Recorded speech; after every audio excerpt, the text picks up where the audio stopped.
नमस्कार, राम राम सा, मैं रेणुका चौधरी और आप देख रहे हैं द इंडिया मूव।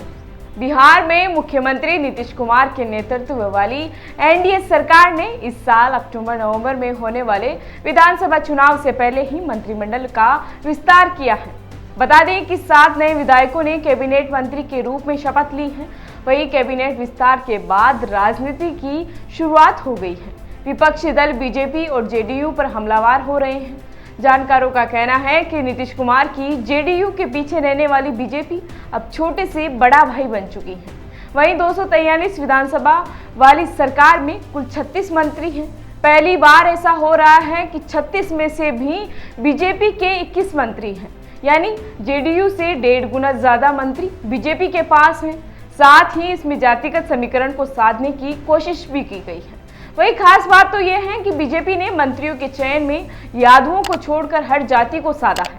कहा जा रहा है कि इस मंत्रिमंडल विस्तार के साथ ही ये तय हो गया है कि अब भले ही सीएम की कुर्सी पर नीतीश कुमार के पास हो या नीतीश कुमार उस पर बैठे, लेकिन ताकत बीजेपी के हाथों में है, जिसका फायदा बीजेपी को विधानसभा चुनाव में मिल सकता है। बता दें कि बिहार के विधानसभा चुनाव में महज 7 महीने बचे हैं। वहीं कुछ ही दिनों में बजट आना है। ऐसे में सरकार अभी मंत्रिमंडल विस्तार नहीं करती तो बजट सत्र चलने यानी अगले 1 महीने तक यह काम नहीं हो पाता। इन सभी के साथ ही अब विपक्षी पार्टियों के नेताओं की प्रतिक्रियाएं भी सामने आ रही हैं। आरएलएम के राष्ट्रीय अध्यक्ष उपेंद्र कुशवाहा की प्रतिक्रिया सामने आई। उन्होंने कहा कि मंत्रिपरिषद का विस्तार पहले से ही होने की उम्मीद थी। जिस समय पूरा मंत्रिपरिषद बना था उस समय कुछ स्थान खाली रह गए थे, जिसमें भाजपा कोटा था और उसी आधार पर विस्तार हुआ है। इसमें कुछ नया नहीं है। ऐसा नहीं है कि अचानक हुआ है, यह पहले से ही होना था। कोई बेचैनी नहीं है। राजद के लोग अपनी बेचैनी पर काबू रखें। वहीं दूसरी ओर कांग्रेस के नेता सुप्रिया श्रीनेत ने मुख्यमंत्री नीतीश कुमार को निशाने पर लिया है। उन्होंने बिहार में हुए कैबिनेट विस्तार को लेकर कहा कि जो खींचातान की बात हम करते थे वो दिख रही है। बीजेपी और जेडीयू में वर्चस्व की लड़ाई है। साथ ही उन्होंने सवाल उठाया है कि बिहार सरकार ने अपनी जातिगत सर्वे के आधार पर क्या किया।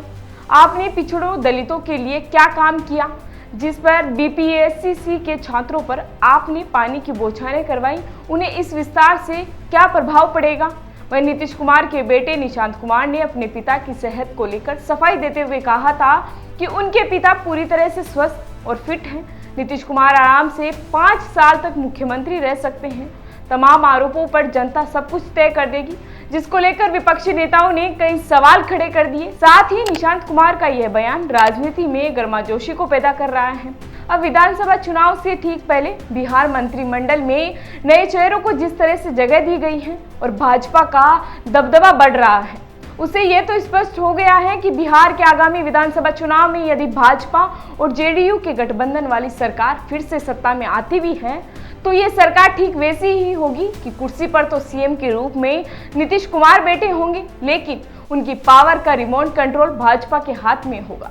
ऐसे में जब जेडीयू केंद्र की एनडीए सरकार में महत्वपूर्ण भूमिका निभा रही है तो ये देखना होगा कि क्या नीतीश कुमार बिहार में इस तरह की सियासी स्थिति बनने देंगे या फिर जिस तरह की अटकलें लगाई जा रही हैं वह एक बार फिर से राजद के साथ गठबंधन कर लेंगे। यह देखना होगा। फिलहाल ऐसी खबरों के लिए बने रहिए हमारे साथ और देखते रहिए द इंडिया।